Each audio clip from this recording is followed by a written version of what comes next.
Oke, baik, sebelumnya Assalamualaikum warahmatullahi wabarakatuh. Perkenalkan, nama saya Sinta Widya Astuti, NIM 36. Dalam video kali ini saya tidak hanya sendiri, namun ditemani oleh anggota saya.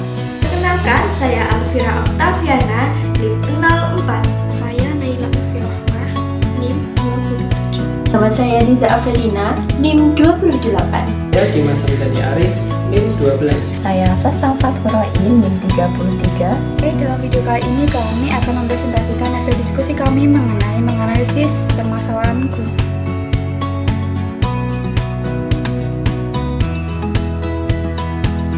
Baik, untuk yang pertama yakni latar belakang penulisan.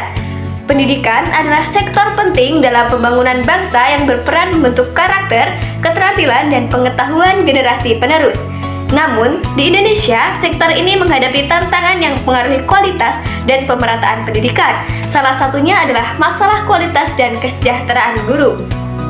Makalah ini bertujuan menganalisis secara kritis permasalahan guru di Indonesia dengan fokus pada pembinaan kualitas, sarana prasarana, gaji, beban kerja, mutasi, dan pengangkatan honorer. Kami juga akan memberikan solusi dan rekomendasi untuk mengatasi persoalan tersebut demi meningkatkan kualitas pendidikan di Indonesia. Selanjutnya yaitu tujuan dari penulisan makalah ini. Yang pertama, untuk menganalisis permasalahan terkait pembinaan kualitas guru di Indonesia dan faktor apa saja yang mempengaruhi pengembangan profesionalisme guru. Yang kedua, mengidentifikasi sejauh mana dukungan dari pusat, baik dalam bentuk sarana, prasarana, dan kesejahteraan guru dapat meningkatkan kualitas pembelajaran. Yang ketiga, mengkaji dampak dari beban kerja dan beban administrasi terhadap kinerja guru dalam menjalankan tugas pendidikan. Yang keempat, menganalisis kebijakan mutasi atau penyebaran guru serta tantangan apa saja yang dihadapi dalam implementasinya di berbagai daerah. Dan yang terakhir, mengusulkan solusi yang efektif untuk mempercepat pengangkatan guru honorer menjadi ASN atau P3K guna memastikan pemerataan dan kualitas pendidikan yang lebih baik. Selanjutnya yakni ruang lingkup pembahasan. Subtema yang pertama, pembinaan kualitas guru. Yang kedua, dukungan pusat, sarana, prasarana, dan gaji. Yang ketiga adalah beban kerja. Dan yang keempat, beban administrasi. Yang kelima, mutasi atau penyebaran. Dan yang terakhir adalah pengangkatan honorer atau pegawai pemerintah dengan perjanjian kerja. Akan menyampaikan beberapa berita. Yang pertama, Nadiem. 150.000 guru dibebani mengajar lebih dari seharusnya. Lebih dari 150.000 guru memiliki beban mengajar yang lebih dari semestinya. Kami bahkan sempat menemukan kasus ekstrim di Jawa Barat dan Sulawesi Selatan, di mana terdapat SD negeri yang hanya memiliki satu guru ASN. Guru tersebut terpaksa mengajar di 6 kelas berbeda secara bersamaan, kata Nadiem.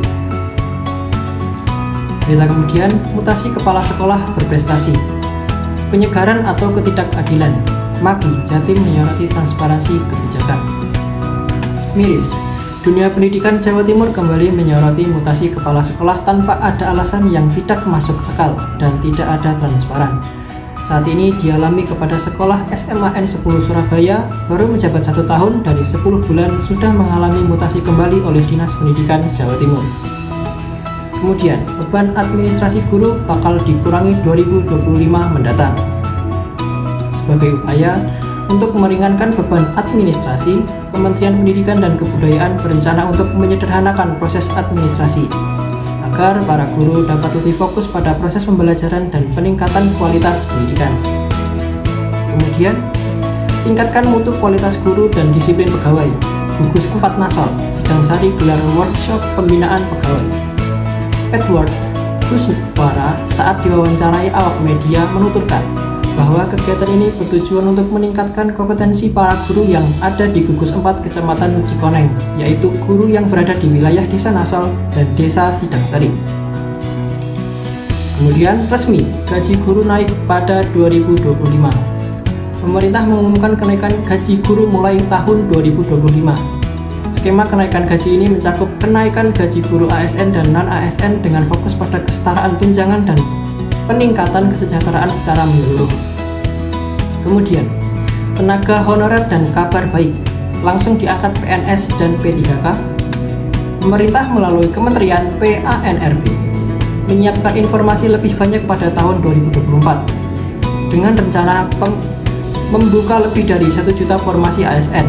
Tenaga non-ASN yang terdata saat ini berjumlah sekitar 23 juta dan pemerintah sedang menyiapkan opsi terbaik untuk penataan mereka. Ringkasan, peningkatan pendidikan Indonesia bergantung pada pengembangan guru. Namun pemerataan pembinaan akses teknologi dan distribusi tenaga pengajar masih menjadi tantangan. Masalah anggaran, beban kerja, dan administrasi yang berat memperparah kondisi. Kebijakan seperti P3K dan mutasi guru menunjukkan upaya positif, tetapi kurangnya transparansi dan dukungan daerah terpencil perlu diperbaiki. Pemerintah harus meningkatkan pengawasan, menyederhanakan sistem administratif, dan memperluas dukungan untuk guru honorer. Jadi, kesimpulannya yaitu pemerintah harus memastikan kebijakan pendidikan berfokus pada pemerataan, transparansi, dan keberlanjutan. Peningkatan anggaran berbasis data, pengawasan dana yang ketat, insentif untuk guru di daerah terpencil, serta perlindungan hukum yang jelas bagi tenaga pendidik menjadi langkah penting untuk mendukung kualitas pendidikan yang merata. Selain itu, pengelolaan mutasi, penyederhanaan administrasi, dan pengangkatan tenaga honorer harus dilakukan secara adil, sesuai dengan prinsip keadilan dan ihsan dalam Islam. Dengan kolaborasi yang baik antara pemerintah, masyarakat, dan lembaga pendidikan, tantangan ini dapat diatasi sehingga pendidikan berkualitas dapat terwujud di seluruh Indonesia. Selanjutnya adalah harapan. 1. Pemerataan pendidikan. Semoga semua guru termasuk yang berada di daerah terpencil mendapatkan pembinaan yang adil dan fasilitas yang memadai untuk mendukung proses belajar mengajar. Yang kedua, kesenjangan kesejahteraan guru. Diharapkan kesejahteraan guru terus meningkat sehingga mereka dapat mengabdikan diri sepenuhnya tanpa khawatir akan beban ekonomi. Yang ketiga, transparansi kebijakan. Pemerintah diharapkan mampu menjalankan kebijakan pendidikan dengan transparansi penuh sehingga semua pihak merasa dilibatkan dan dihargai. Dan yang keempat, meningkatkan kualitas. Pendidikan Indonesia diharapkan mampu menghasilkan lulusan yang kompeten, berakhlak mulia, dan siap menghadapi tantangan global. Baik, yang terakhir adalah saran. Saran yang pertama ada fokus pada daerah yang tertinggal, di mana pemerintah perlu memperkuat program pendidikan di daerah 3T dengan memberikan pelatihan, fasilitas, dan insentif yang memadai untuk para guru. Lalu yang kedua ada penguatan sistem pengawasan, di mana bentuk tim pengawas independen untuk memastikan anggaran pendidikan dan kebijakan dijalankan secara efektif dan tepat sasaran.